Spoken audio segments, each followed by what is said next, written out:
LGBT people are often afraid to disclose their sexual orientation and conceal it for fear of discrimination and harassment. This fear brings with it a great sense of unease and means that they avoid any situation in which their orientation can lead to discrimination.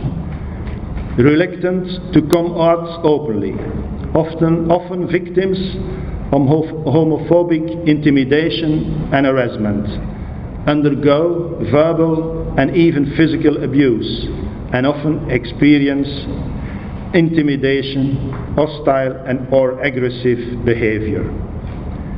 Sexual orientation also has an impact on the course of their careers. Choosing a job, a sector or a company that is known to be gay friendly, or becoming self-employed to escape from homophobia.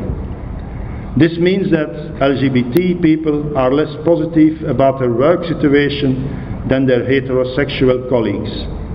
A homophobic climate can lead to more stress because employees need to keep a low profile but still perform 100%. When you constantly have to develop strategies to avoid the discovery of your sexual orientation, you have little chance to feel good at work. When you can't talk about your family like other colleagues because you're afraid you'll be unmasked, you have little chance to feel good. When you have to behave differently from how you are, again you have little chance to feel good. Let me give some figures. The figures from the most recent LGBT survey from the European Union Agency for Fundamental Rights suggests that 35% of the Belgian respondents had been victims of discrimination in 2012 based on their sexual orientation. But only 12% said that they had reported these incidents. In most cases, this was because nothing would happen or change. These figures demonstrate the huge importance of working to raise awareness, and extra efforts are necessary to encourage victims of discrimination to report incidents. Despite the fact that there is a legal framework, experience shows us that this is not enough. Our shop stewards, our representatives in companies, are in the best position to support their colleagues in this.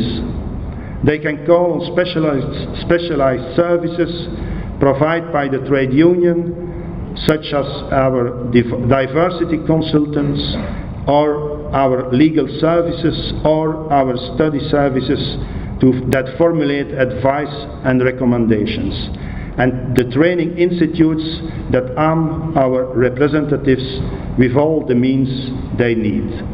In Belgium, a part of the legal framework, we also made, together with the employers, a national convention, the number is 95, to avoid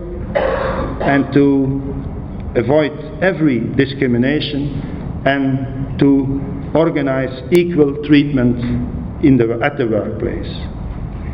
Along with the anti-discrimination law, the anti-harassment law is another of the legal remedies that employees can call on and where trade unions can play an active part. Employers are required to develop a policy to counter unwanted behavior, to prevent misconduct and to stop it when it occurs. When we become aware of an incident of violence, harassment or unwanted sexual conduct, it is important in the first instance that the representative is seen as a confidential contact. Our shop stewards are aware that it is important to report harassment on the basis of sexual orientation. For as long as such incidents remain hidden and no action can be taken, this discrimination will continue. The use of the anti-harassment law is thus a form of action, a form of resistance against inequality. Discrimination in the labour market is a serious problem. Its scale and severity have been extensively documented academically, and the legal approach has been adapted over the years. The various authorities are working towards an effective approach in which the trade unions are actively involved as partners. Trade unions must extend their campaigns for more equality and against discrimination to LGBT workers. But in our fight against discrimination, we are often confronted with grey areas.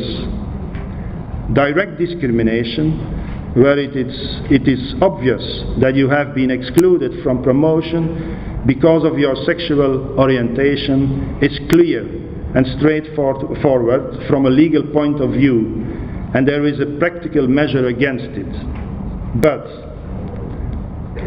indirect discrimination, in contrast, is more difficult to address, but no less discriminatory. How do you react, for instance, when you are faced with a job interviewing using psychological tests based on the example of heterosexual couples? An LGBT candidate will find it harder to identify with the examples and risks achieving a lower score. The candidate confronted with this will seldom respond by indicating the problem. All employees have the right to be protected, and that is our task, because LGBT rights are human rights, and human rights are the business of trade unions.